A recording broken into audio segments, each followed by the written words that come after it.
Challenges ahead. Republican Congressman Mark Meadows of Maryland is the chairman of the House Freedom Caucus. He's joining us live from Capitol Hill. Congressman, thanks so much for joining us.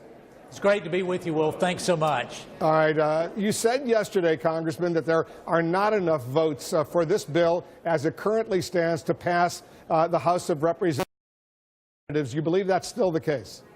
Well, it is still the case, Wolf. We have a pretty sophisticated whip operation within our caucus, and so even beyond our members, you can look at the number of other members that still have great concerns. But we're working trying to reconcile those differences and come together.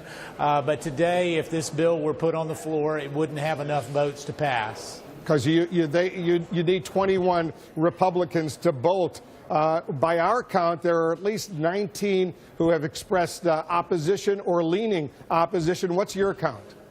You know, we don't give the exact whip account. It's a great question, Wolf, but I would say that if there were odds makers on there being 40 no's and another 20 undecideds, they would not be too far off. But with that, I mean, it's a fluid situation. As you make one change, you either add or subtract the number of votes. But today, we're not talking about 1 or 2 votes. We're talking about 10s or 20s in terms of the number of people that would have to change their mind to pass this current piece of legislation.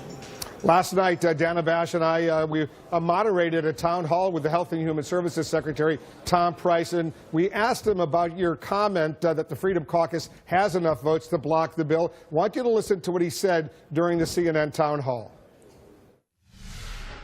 He wanted a system that made certain that we addressed pre-existing conditions, that made certain that every American had the financial feasibility to purchase coverage, that we made certain that the Medicaid system actually worked for patients, that we had purchase across state lines, that we were driving down drug costs, that we were making certain that the system had a transition to this new system that is going to work, I believe, so much better than where we currently are. So we want to make certain that we're responding to the needs of the American people. And when we do that, I'm convinced that the individuals who are charged with then voting on that legislation will be supportive.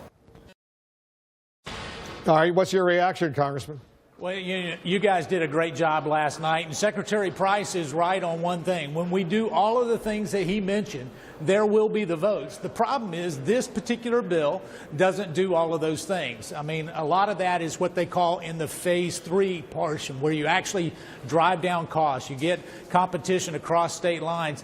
Those are not in this bill that we're asking to consider today. And so what we're trying to do, and I was on the Senate side today talking to some of the more conservative and moderate members over there, trying to find some consensus. And as we look at that, it's about getting as much as we possibly can in the repeal aspect. We're not repealing all of Obamacare. In fact, we're leaving almost half of Obamacare in place with this current bill. So we've got to get rid of it all. And then as we look at a replacement plan for that, making sure that there's an adequate safety net. I'm committed, I think I committed on CNN, that those pre-existing conditions, we're going to have a path there to make sure that we take care of those that have concerns with that particular issue.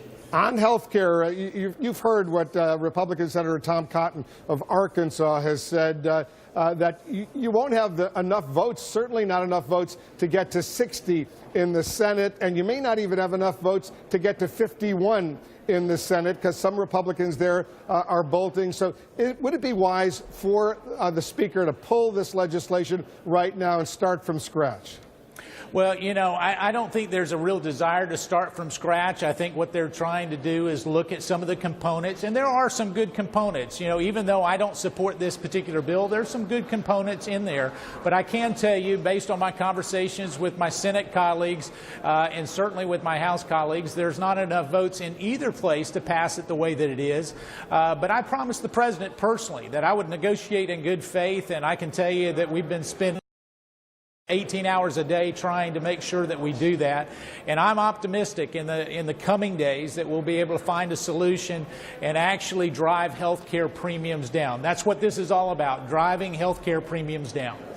On another sensitive issue, as you know, the president today unveiling his $1.1 trillion budget. It increases defense spending by $54 billion, but slashes non-military spending in many sensitive areas. Are you okay with the cuts, for example, to the State Department on foreign aid, cuts to health and human services, programs like Meals on Wheels, other programs that assist low-income folks for obtaining heating assistance? These are recommendations by the president. Are you okay with this budget? You know, I want to applaud the president and Director Mulvaney for putting forth a bold budget. I mean, he was elected on November 8th to actually come in and place some priorities and truly speak out. Now, you know that I'm a big foreign policy guy, and as we look at some of the initiatives there, I want to make sure that we're strategically deploying assets in the current way. So I'm right now looking at the DOD side of that and how they're going to work with USAID and state, because there's additional foreign aid in the Department of Defense budget.